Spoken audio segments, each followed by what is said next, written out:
പിന്നെ എല്ലാവർക്കും സുഖമല്ലേ? എല്ലാവരും ഈ വീഡിയോ കാണുന്നവരെല്ലാവരും സബ്സ്ക്രൈബും സപ്പോർട്ടും ചെയ്യണേ. ഞാനിന്ന് അപ്പത്തിൻ്റെയും പുട്ടിൻ്റെയും ചോറിൻ്റെയും ഒക്കെ കൂടെ കഴിക്കാൻ പറ്റുന്ന ഒരു ബീഫ് റെസിപ്പി ആയിട്ടാണ് വന്നിട്ടുള്ളത്. ഒരു ഈസി ബീഫ് റെസിപ്പിയാണേ. അപ്പം ഞാനിന്ന് അപ്പത്തിൻ്റെ കൂടെ കഴിക്കാനാണ് ഇന്ന് ഈ ബീഫ് ഉണ്ടാക്കുന്നത്. അപ്പോൾ എല്ലാവരും ട്രൈ ചെയ്ത് നോക്കണേ. അപ്പം കഴുകി വൃത്തിയാക്കി ഏകദേശം ഒരു 3/4 കിലോയോളം ബീഫ് ഞാൻ എടുത്തിട്ടുണ്ട്. ഇനി ആവശ്യമുള്ള സാധനങ്ങളിലേക്ക് നമുക്ക് പോകാം. ബീഫ്, ചെറിയ ഉള്ളി അഥവാ കൊച്ചുള്ളി, കറിവേപ്പില, പച്ചമുളക്, ചെറുതായരിഞ്ഞ ഇഞ്ചി, തക്കാളി ചെറുതായരിഞ്ഞത്, തേങ്ങാക്കൊത്ത് ചെറുതായരിഞ്ഞത്, വെളുത്തുള്ളി. ഇനി നമുക്ക് പൊടികളിലേക്ക് പോകാം. മുളക് പൊടി, മല്ലിപ്പൊടി, ഉപ്പ്, മഞ്ഞൾപ്പൊടി, പെരുംജീരകം, കുരുമുളക് പൊടി. നമുക്ക് ഈ പൊടികളെല്ലാം കൂടെ ബീഫിലേക്ക് നന്നായിട്ട് പുരട്ടി വയ്ക്കാം. അതായത് മുളക് പൊടി, മല്ലിപ്പൊടി, പെരുംജീരകം, ഉപ്പ്, മഞ്ഞൾപ്പൊടി, കുരുമുളക് പൊടി ഇത്രയും നന്നായി പുരട്ടി വയ്ക്കാം. അതിനുശേഷം ഒരു കുക്കർ എടുക്കുക. അതിലേക്ക് കുറച്ച് വെളിച്ചെണ്ണ ഒഴിക്കുക.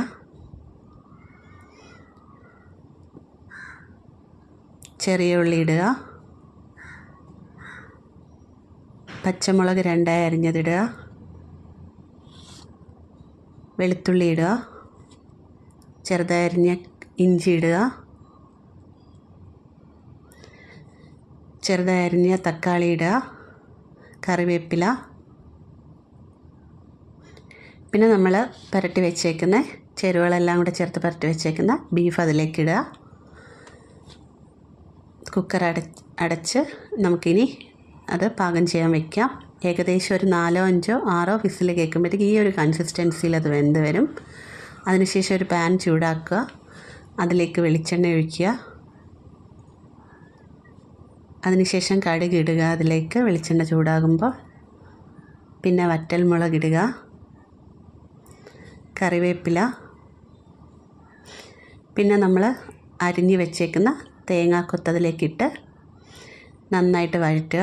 തേങ്ങാക്കൊത്തൊരു ബ്രൗൺ നിറമാവുന്നത് വരെ വഴറ്റി മൂത്ത് വരുമ്പോഴത്തേക്ക് നമുക്ക് ആ കുക്കറിലിരിക്കുന്ന വെന്തിരിക്കുന്ന ബീഫ് നമുക്കിതിലേക്ക് മാറ്റാം. നന്നായിട്ട് അതിൽ ഇളക്കി കൊടുക്കാം.